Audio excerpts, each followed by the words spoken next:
Indians के money mistakes. जब से मैंने पर्सनल फाइनेंस के इश्यूज पे वीडियो बनाना शुरू किया है, हर कोई कह रहा था कि मैं मनी मिस्टेक पे बात करूं।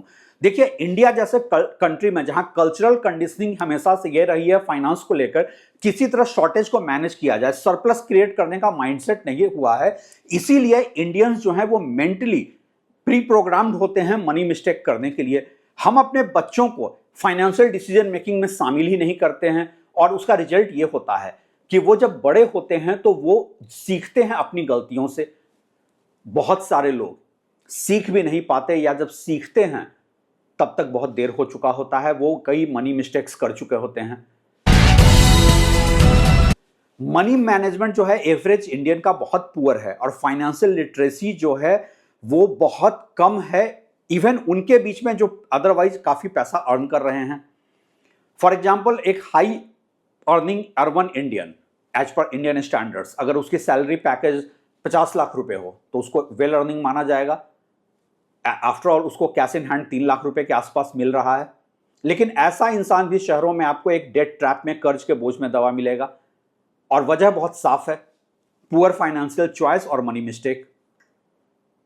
एक दुर्भाग्यपूर्ण बात यह है, ज्यादातर इंडियंस का जो डेट ट्रैप है, मनी की प्रॉब्लम है, वो पुअर चॉइसेस की वजह से है, ना कि इस वजह से कि वो बहुत कम अर्न कर पा रहे हैं।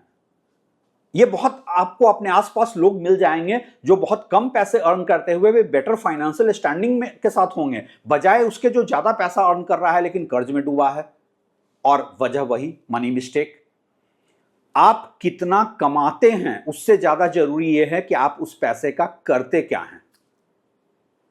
नमस्कार, मैं हूं रवि सिन्हा और आप देख रहे हैं ट्रैक टू रियलिटी। पिछले कुछ दिनों में मेरा जितना इंटरेक्शन हुआ है अलग अलग लोगों के साथ, जिनको पर्सनल फाइनेंस पे एडवाइस चाहिए थी, मनी मैनेजमेंट पे एडवाइस चाहिए थी, उन सब से बात करके मैंने टॉप 10 मनी मिस्टेक्स को यहां पे लिस्ट किया है जो कि ज्यादातर इंडियन करते हैं। Money mistake number 1, emergency fund का ना होना। ज्यादातर इंडियंस ये सोचते हैं कि जब वो बहुत अच्छा कमा रहे हैं, उनके फाइनेंशियल ठीक ठाक पोजीशन है, तो उनको इमरजेंसी की जरूरत क्या है। उनके लिए यहां तक वो कहते हैं कि हम एक कांस्टेंट फियर में क्यों रहें कि इमरजेंसी होगी और इमरजेंसी क्रिएट कर लें। ट्रैक टू रियलिटी की एक स्टडी है among the well earning corporate employees, और 98% ये वेल अर्निंग इंडियंस जो हैं वो सिर्फ एक स्टेप दूर हैं एक मेजर हेल्थ इमरजेंसी या मेजर लॉसूट से। जिस जॉब में वो बहुत कंफर्टेबल फील करते हैं, बहुत अच्छा पे पैकेज मिलता है, वो अचानक हाथ से निकल सकता है। कोई बैकअप प्लान उनके पास नहीं होता है।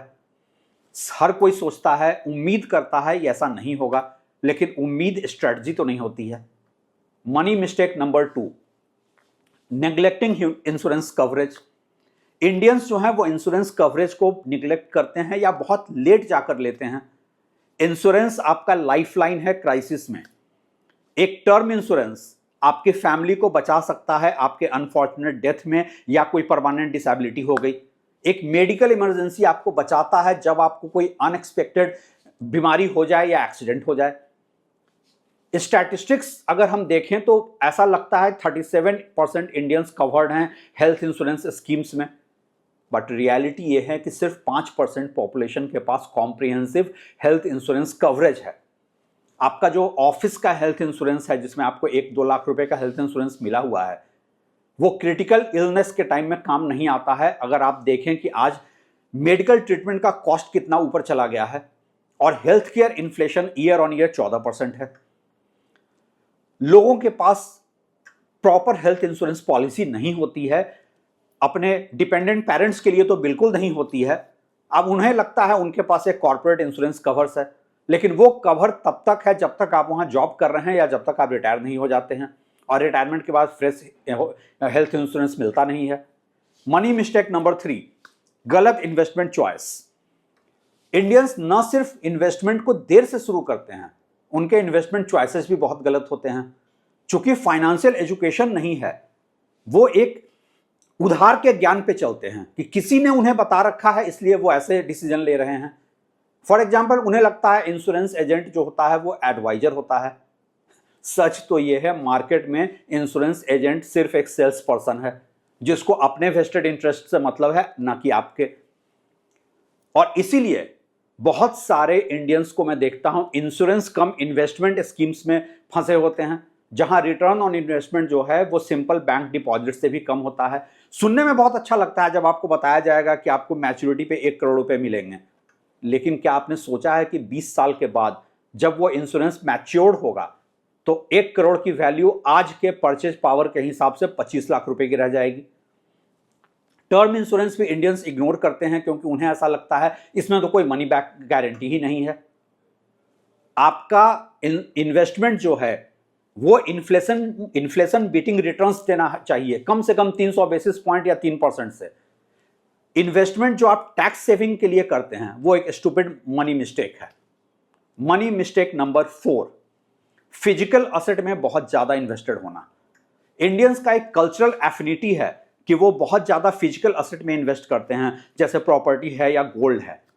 ये विजडम उनको जनरेशन वाइज मिला है, लेकिन उस जनरेशन में दूसरे ल्यूक्रेटिव ऑप्शंस नहीं थे, फाइनेंशियल प्रोडक्ट्स नहीं थे, और सबसे बड़ी बात है इन्फ्लेशन इतना हाई नहीं था। सैड रियलिटी यह है कि गोल्ड की भी बात करें, गोल्ड सिर्फ हेज अगेंस्ट इन्फ्लेशन है, और अगर आपने ज्वेलरी के फॉर्म में लिया है तो एक बहुत हाई कॉस्ट इन्वॉल्व होता है, खरीदते समय भी बेचते समय भी। सिमिलरली प्रॉपर्टी के रिटर्न्स पिछले 20 साल में सिर्फ 6% रहे हैं एज पर क्रिसिल रिपोर्ट, और उसके बाद एक इन्फ्लेशन एक तो उससे हायर है, दूसरा एक्विजिशन कॉस्ट आपका प्रॉपर्टी का है, उसमें स्टैम्प ड्यूटी है, जीएसटी है, मेंटेनेंस कॉस्ट है।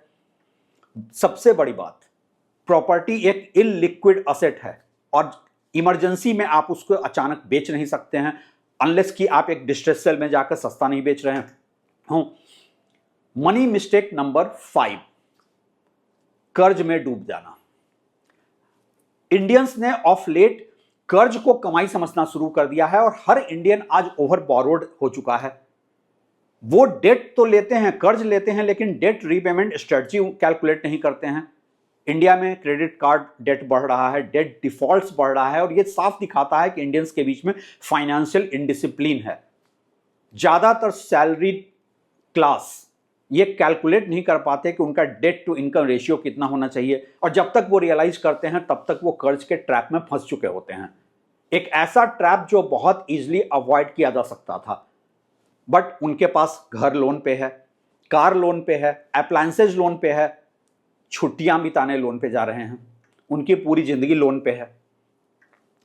एक घर अपने इनकम लेवल के बियॉन्ड जाकर खरीदना बहुत कॉमन रियलिटी है इंडिया में। मनी मिस्टेक नंबर 6, लीवरेज और लायबिलिटी में इंबैलेंस। डेट के साथ, कर्ज के साथ सबसे बड़ी प्रॉब्लम है कि लोग डिफरेंशिएट नहीं कर पाते हैं कि वो लीवरेज है या लायबिलिटी है। घर लोन पे लेना एक क्लासिक केस है। इंडियंस जो है वो ओवर प्राइस्ड घर लोन पे ले लेते हैं जबकि उनके पास कोई नेटवर्थ नहीं होता है। एक घर लोन पे लिया हुआ घर लीवरेज है, जबकि तब जब आपके पास उतने पैसे हों, हायर इंटरेस्ट रेट पे वो पैसे इन्वेस्टेड हों, और आपने चीपेस्ट पॉसिबल हाउसिंग लोन ले लिया है और जो कॉस्ट आर्बिट्राज है आप उसका फायदा ले रहे हैं, तब तो ये लीवरेज है। लेकिन अगर ये लायबिलिटी तब बन जाती है जब आपके पास स्ट्रेटजी नहीं है कि अगर आपकी अचानक से जॉब चली गई तो आप कैसे रीपे करेंगे। अगेन आपके पास एक होप होता है लेकिन होप स्ट्रेटजी तो नहीं है। Money mistake number 7, social expectations को मैच करना। किसी बुद्धिमान आदमी ने कभी कहा था, लोग ऐसी चीज खरीदते हैं जिसकी उन्हें जरूरत नहीं होती है, उस पैसे से जो उनके पास होता नहीं है, इंप्रेस करने के लिए उनको जिनको कोई फर्क नहीं पड़ता है। ये जो लाइफस्टाइल इन्फ्लेशन है, जहां आपकी इनकम बढ़ती है तो आप लाइफस्टाइल अपग्रेड कर लेते हैं और आप सेविंग पर ध्यान नहीं देते आपकी इंक्रीज्ड इनकम के साथ। ये बहुत कॉस्टली मिस्टेक है। सोशल मीडिया फ्लॉन्टिंग के इस दौर में एक कंपेलिंग अर्ज होता है इंस्टेंट ग्रेटिफिकेशन के लिए, और एक एवरेज इंडियन सफर करता है फोमो से, फियर ऑफ मिसिंग आउट। एक फेक लाइफस्टाइल उसको कर्ज में डुबो देता है। एज ए थंब रूल, आपका जो सोशल अपीयरेंस है वो आपके बैंक बैलेंस से बेटर नहीं होना चाहिए। फॉर एग्जाम्पल, लोग बहुत कॉस्टली मैरिज करते हैं, उसको फंड करते हैं कर्ज लेके। ये एक कॉमन मनी मिस्टेक है इंडियन अर्बन इंडिया में। सिमिलरली, हर किसी से अपने अड़ोस पड़ोस में मैच करना, बच्चों को एक्सपेंसिव स्कूल कॉलेज में भेजना क्योंकि दूसरे लोग भेज रहे हैं, ये एक बहुत कॉस्टली मनी मिस्टेक है।